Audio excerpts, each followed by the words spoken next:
సాయిరామ్.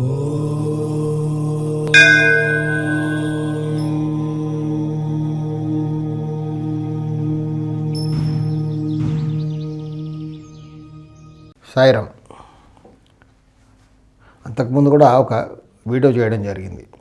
అదేంటంటే ఆడవాళ్ళ పెళ్ళిళ్ళు, ఆడవాళ్ళే కాకుండా మగవాళ్ళ పెళ్ళిళ్ళు కూడా, అంటే పెళ్ళిళ్ళు జరగడం వల్ల సమస్యలు. ఇది మ్యారేజ్ సీజన్ వస్తుంది కాబట్టి మళ్ళీ రిపీట్ చేస్తున్నాను. ప్రతి పేరెంట్ కూడా అమ్మాయి పేరు చక్కగా పెళ్లి చేయాలి, మంచి వరుడు దొరకాలి, అలాగే అబ్బాయికి కూడా మంచి కోడలు ఉండాలి, దొరకాలి అని అందరికీ ఉంటుంది. పెళ్ళి జరగకపోవడానికి కారణాలు ఏంటి, ఆడవాళ్ళ పెళ్ళిళ్ళు జరగకపోవడానికి కారణాలు ఏంటి, మగవాళ్ళ పెళ్ళిళ్ళు జరగకపోవడానికి కారణాలు ఏంటి అనేది గత వీడియోలో క్లియర్గా చెప్పాను. ఇప్పుడు ఈ వీడియోలో ఏంటంటే పెళ్ళి అయిపోయాక ఆడవాళ్ళు కొంచెంమంది ఆడపిల్లలు మళ్ళీ ఇంటికి వచ్చేస్తుంటారు.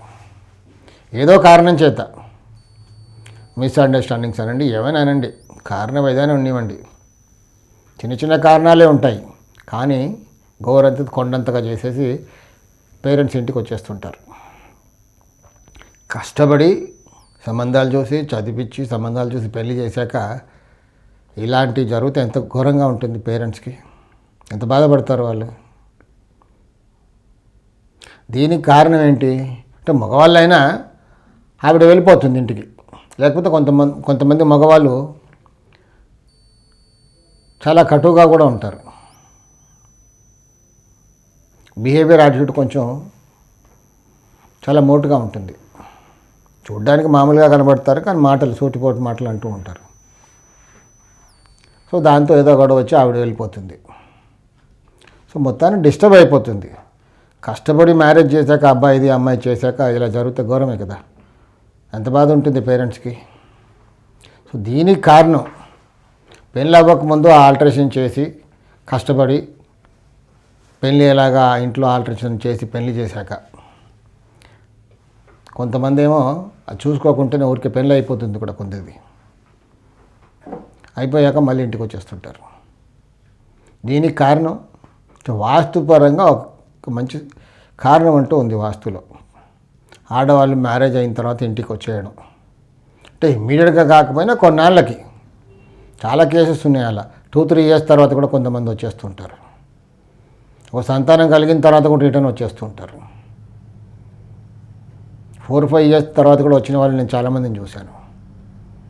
మొత్తానికి మ్యారేజ్ అయిన తర్వాత మళ్ళీ ఇంటికి వచ్చేస్తారు. దీనికి కారణం వాళ్ళ పేరెంట్స్ ఇంట్లో ఉత్తర వాయువ్యంలో దోషం ఉండడం. అంటే ఉత్తర వాయువ్యంలో దోషం అంటే ఎన్ని రకాలుగా ఉంటుంది. ఉత్తర వాయువ్యం పెరగడం అంటే టాయిలెట్స్ చాలా చోట్ల చూసేది ఏంటంటే, కనబడేది కూడా ప్రాక్టికల్గా నేను గమనించింది, అటాచ్ టాయిలెట్స్. ప్రతి ఇంట్లో అటాచ్ టాయిలెట్ కంపల్సరీ కదా ఇప్పుడు.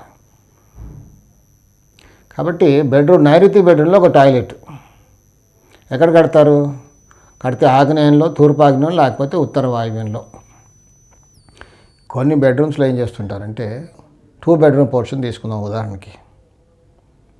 నైరుతిలో ఒక బెడ్రూమ్, వాయువ్యంలో ఇంకొక బెడ్రూమ్, 2 బెడ్రూమ్ పోర్షన్.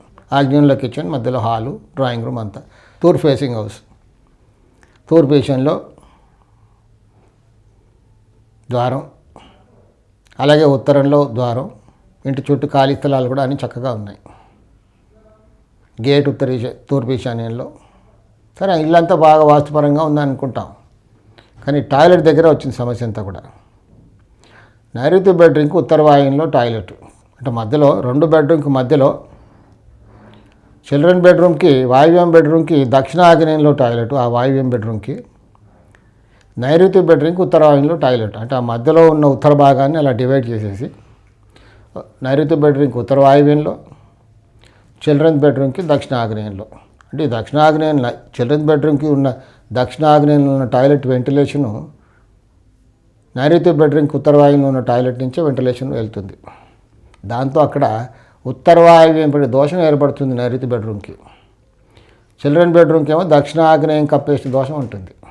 ఇలా కొన్ని చోట్ల ఉంటుంది.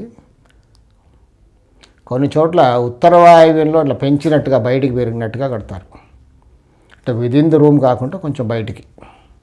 దాంతో ఉత్తర వాయువ్యం దోషం లేదా ఉత్తర వాయువ్యం కప్పేసిన దోషాలు కూడా ఉంటాయి. మొత్తం స్థలానికి అంతటి కూడా ఉత్తరం ఖాళీ స్థలంలో ఉత్తర వాయువులో ఒక టాయిలెట్ కట్టడం, ఇంటికి ఉత్తర వాయువులో గుమ్మాలు ఉండడం, ఇలాంటి దోషం వల్ల ఆడవాళ్ళు ఇంటికి వచ్చేస్తూ ఉంటారు. సో నా రిక్వెస్ట్ ఏంటంటే పెళ్ళిళ్ళు చేసే ముందు పేరెంట్స్కి ఉత్తర వాయువులో దోషం లేకుండా చూసుకొని మ్యారేజ్ చేస్తే అమ్మాయి సంసారం హాయిగా ఉంటుంది. ఏదో మనం హడాయుడిగా చేసేసాం, అమ్మాయి ఎక్కడో హాస్టల్లో చదువుకునేది ఇన్నాళ్ళుగా, రాగానే మ్యారేజ్ చేసేసాం, అయిపోయింది. కానీ మళ్ళీ తిరిగి వస్తుంది కదా. 100% ఉత్తర వాయువులో దోషం ఉంటే ఇలాంటివి జరుగుతాయి. కాబట్టి జాగ్రత్తగా ఉత్తర వాయువులో దోషం లేకుండా చూసుకున్న తర్వాతే మ్యారేజ్ చేస్తే వాళ్ళ సంసారం హాయిగా ఉంటుంది. సాయి రక్ష.